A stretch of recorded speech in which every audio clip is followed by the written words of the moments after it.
Ahir, Guardian of Malor, Chapter 2, Trials of Immortals. A pile of coins and crumpled up dollar bills sat in the middle of an upturned old orange crate. Ahir and Barbo worked on separating them into stacks of the different denominations.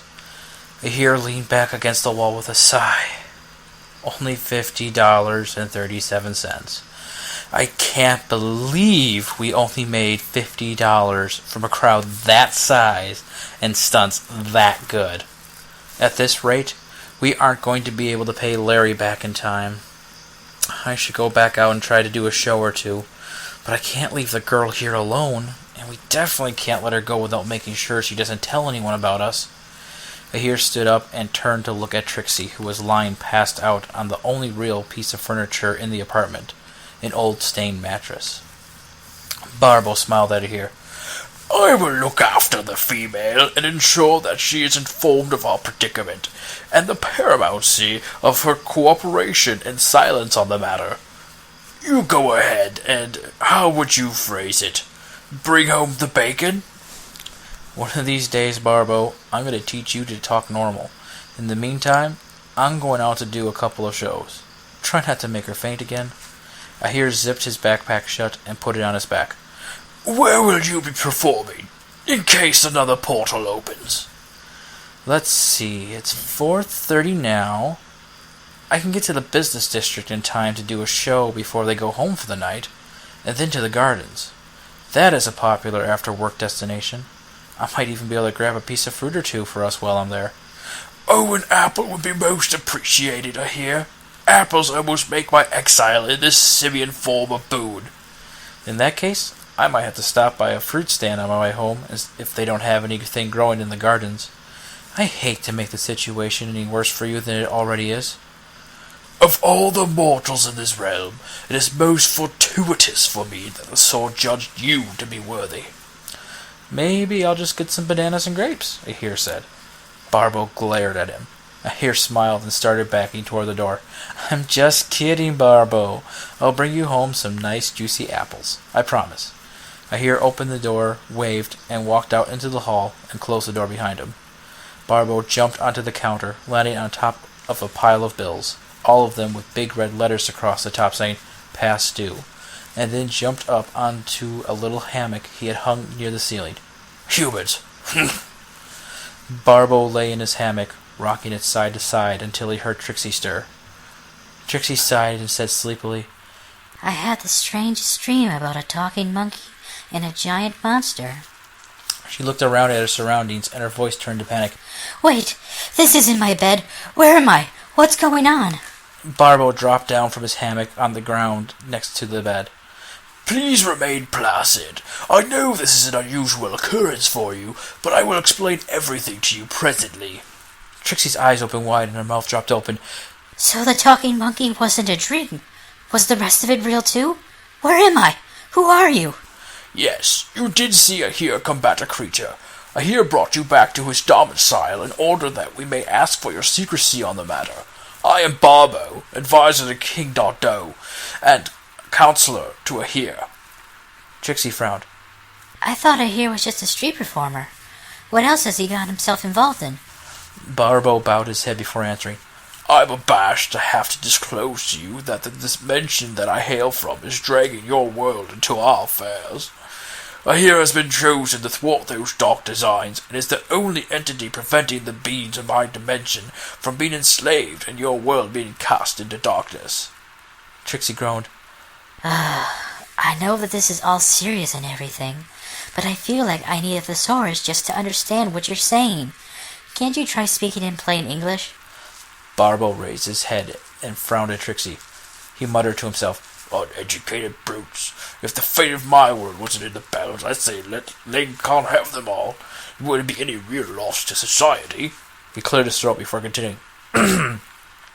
What I'm trying to say, miss, is that there are plans in my world for an evil sorcerer to use the people of your world to take over our world, and the only one who can stop him is Ahir. Trixie gasped. Ahir's the only one that can save your world? He's just a street performer. What can he do? It's not so much what he can do as it is what is in his heart. Trixie's face scrunched up in confusion. Let me see. What would be the best way to explain this? I'll have to go back to the beginning. Yes, that would be most beneficial for this young female. Make yourself comfortable, miss. I'm about to explain the history of my people to you, and why we need Ahir's aid. My people are known as the Arias Everum, and where your people have lifespans of decades, we live for millennia. Unlike you humans, our lives are dedicated to science and architecture, creating advances unrivaled in any other race in all of existence, while you humans focus on finding better ways to kill each other. Trixie interrupted Barbo in an outburst of anger. That's not true. We've come up with all sorts of advances in medicine and other sciences that makes our everyday life better. Forgive me, miss. I do not mean to condemn your race, but you have to admit that every advance you make eventually ends up making its way into the hands of your military and gets turned into something that aids in spreading war and destruction. As I said, pointing out the shortcomings of your people was not my intention. Admittedly, as violent as your race is compared to mine, it is my race that is threatening the enslavement of both of our peoples. As I was saying, our land was a place of peace and prosperity, all ruled over by Dardo, our king. He, as his fathers before him, led our people, making sure that no one lacked anything. Under his leadership, our people discovered advances that allowed us to visit neighboring planets and improve the lives of others, methods of instantaneous travel, and synthetic food production. The Arias Aveum are bees that cannot be slain by any weapon but one, the Gladio Prodigat, forged by a master smith, Laz Crit.